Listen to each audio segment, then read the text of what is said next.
Necesitamos que nos aclaren dudas y que nos orienten en cómo debemos imaginar el futuro de Siria. No se me ocurre mejor interlocutor para ello que don Gustavo de Arístegui, diplomático y especialista en relaciones internacionales. Muy buenas tardes, gracias por atender nuestra llamada, don Gustavo. Muy buenas tardes, Javier. Muy buenas noches desde aquí, desde el Golfo Pérsico. Ajá. Bueno, a lo mejor desde el Golfo Pérsico se ven las cosas más claras. Aquí lo que vemos, estas cosas que dice Borrell, que esto es un palo para Putin, eso es evidente que sí, pero no vemos claro qué quiere que sea Siria en Europa, qué quiere que sea Siria en Washington. El nuevo presidente, pues Trump, no se pronuncia sobre este tema. En fin, un momento un poco de cambios, tanto en Europa como sobre todo en Estados Unidos, que no entendemos muy bien si se va a producir una nueva Libia o un nuevo error de catastrófico en observación de la realidad. ¿Cómo lo ve usted? Bueno, yo creo que aquí hay varias cuestiones que convergen y no todas son buenas, más bien casi todas son malas, con la sola excepción de haber librado el mundo de un sanguinario régimen bárbaro y torturador de 53 años que causó centenares de miles de muertos, si no más. Solamente en el acoso a la ciudad de Hama en el año 82 murieron 40.000 civiles en 25 días y se produjeron 140.000 desplazados y 17.000 desaparecidos. Eso es solo un incidente del régimen que acaba de caer. Por otra parte, tenemos que Siria desde hace ya mucho tiempo, desde hace muchos años, se ha convertido en una piel de leopardo. El gobierno no tenía control de todo el territorio, de hecho había territorio controlado por la oposición moderada, por la oposición islamista, sobre todo la provincia de Idlib. Teníamos zonas en el norte controladas por las milicias kurdas. Y teníamos incluso un pequeño trozo de terreno de tierra siria en el sudeste del país, en el que había o sigue habiendo en este momento casi 1.000 efectivos de las Fuerzas Especiales de los Estados Unidos que están directamente bajo el mando de la JSOC, de la JSOC, que es el Comando Central de Fuerzas Especiales de los Estados Unidos de América. Para que veamos un poco por dónde iban los tiros, y que ya mucha gente se estaba esperando la implosión del régimen, Estados Unidos empezó a bombardear instalaciones militares sirias 48 horas antes de la caída del régimen, al mismo tiempo que estaban también atacando bases de Daesh sobre todo, porque francamente no se podía decir que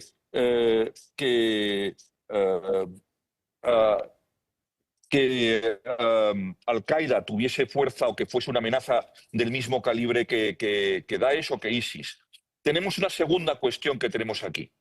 Hay casi 60.000 refugiados y presos en los campamentos y cárceles de las milicias kurdas en el norte del país. Si por alguna circunstancia Occidente no le manda un mensaje muy claro a Erdogan que no se pueden tocar los campamentos kurdos, si se ataca a los campamentos kurdos, se producirá una huida en masa de todos esos refugiados, entre los cuales hay miles de terroristas yihadistas. Y la inmensa mayoría de esos terroristas yihadistas que están en las cárceles de las milicias kurdas no son sirios. Por lo tanto, no se van a quedar en su país para la reconstrucción de su país. Van a ir a sus países de origen. Y una parte nada desdeñable de esos miles de terroristas yihadistas encarcelados en los campos y cárceles kurdas son nacionales de países de Europa Occidental: Alemania, Francia, los Países Bajos, Bélgica, Italia, Francia y España.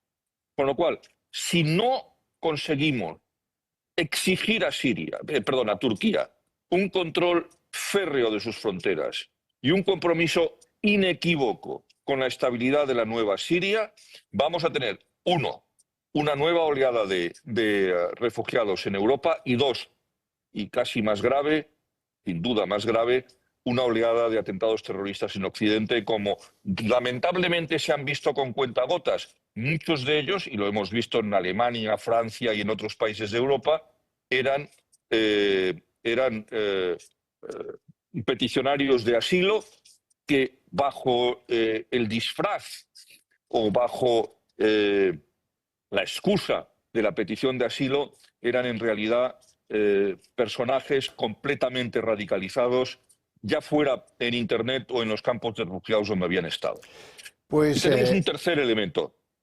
diga. Tenemos un tercer elemento, que es el elemento puramente geopolítico, que lo había dicho usted con mucho acierto.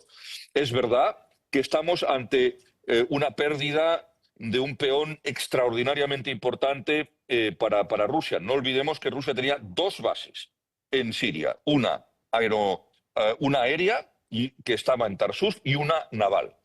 La naval era esencial. Rusia tiene unos problemas extraordinarios para salir a aguas internacionales sin control de países adversarios. Tener una base en Siria era un elemento fundamental para su estrategia.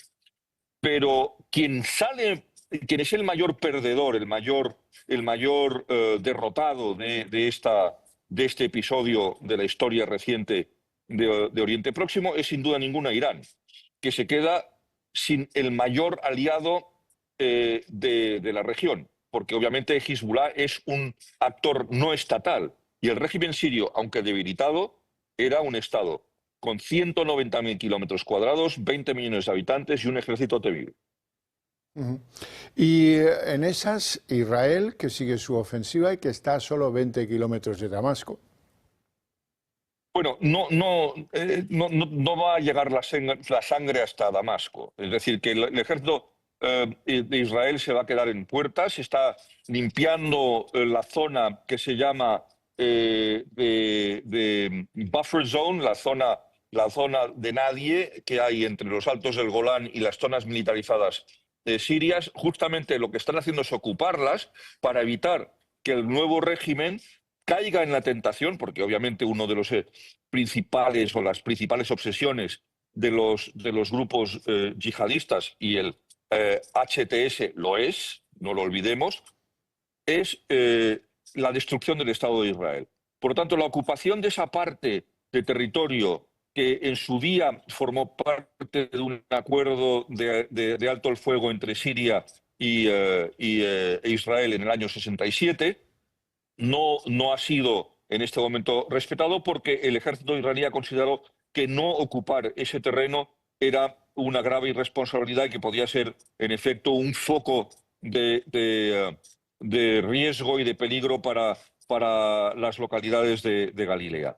Y además, no olvidemos otra cosa, que los ataques, tanto israelíes como estadounidenses, contra bases militares sirias, tenían como objetivo la destrucción de armamento muy sofisticado, lanzacohetes, carros de combate, sistemas de drones asesinos y también misiles balísticos, misiles de crucero, todos ellos de fabricación rusa, por cierto, para evitar que eso caiga en manos de un grupo terrorista, porque HST es un grupo terrorista y a pesar de sus buenas intenciones, que no podemos creernos en absoluto, simplemente basta con ver la historia y el historial criminal de todos sus dirigentes, empezando por Abu Mohammed al-Jolani, que sigue teniendo un precio a su cabeza de 10 millones de dólares por parte de los Estados Unidos.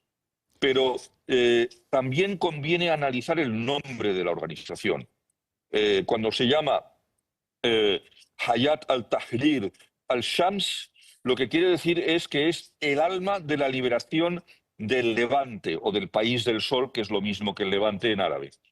Y el País del Sol, el Bilad al-Shams o el Levante, no es solo Siria. Es Siria, es Líbano, es Israel, son los territorios palestinos y es Jordania. Y por lo tanto, solo con el nombre ya sabemos que sus intenciones distan mucho de ser la sirianización de la yihad, como se dijo, o la yihadización de la rebelión, como también se dijo, sino que es un escalón más en la yihad global. No olvidemos que en su entrevista con la CNN, que hemos visto todos, entre el sujeto al-Jolani estaba flanqueado por la bandera nueva de Siria y también la bandera blanca de la yihad global. Esa es su verdadera intención. ¿Tiene Siria armamento químico importante? Sí, Siria tiene arsenales químicos nada desdeñables, que ha utilizado en el pasado contra su propia población. Lo dijimos que tanto los dos regímenes bacistas la izquierda mundial tanto se lamentó de haber perdido en el caso de Saddam Hussein, y ahora, curiosamente, las derechas europeas se lamentan de la caída del régimen de Bashar al-Assad, lo cual no deja de sorprenderme y chocarme.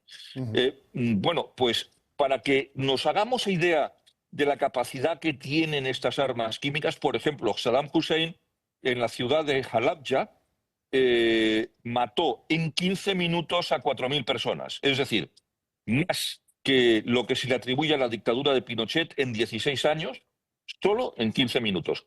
Esta es la realidad de estas dictaduras. Es verdad que nos hemos librado de un ser abyecto y execrable, pero lo que viene es inestabilidad, incertidumbre, más violencia y una extensión del terrorismo.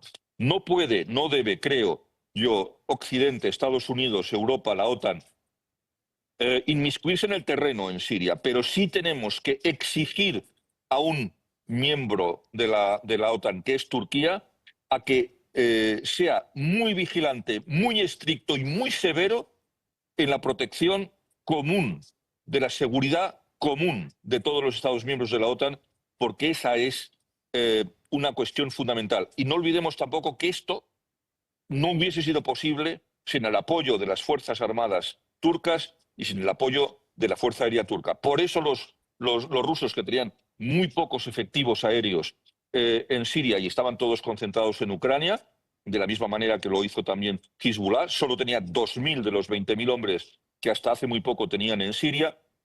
Esa debilidad de sus aliados también propició el avance de los rebeldes terroristas, no olvidemos que lo son. Pero el apoyo fundamental de los turcos no se puede olvidar. Don Gustavo de Arístegui, un placer enorme tenerte en el programa, te mando un fuerte abrazo y vamos a ver si esta nueva carpeta que le ponen por delante de las otras a Donald Trump la torea mejor que otras veces, ¿eh? Ya iremos viendo. Esperemos que no sea un nuevo Afganistán o un nuevo Irak. De todas formas, no está Occidente allí. Lo importante es que se impliquen los Estados árabes. Y justamente aquí, en Qatar, en Doha, donde yo estoy, están haciendo esfuerzos muy notables en ese sentido. Muy bien, pues esperemos que sean fructíferos. Un abrazo, insisto. Muchas gracias por participar en el programa.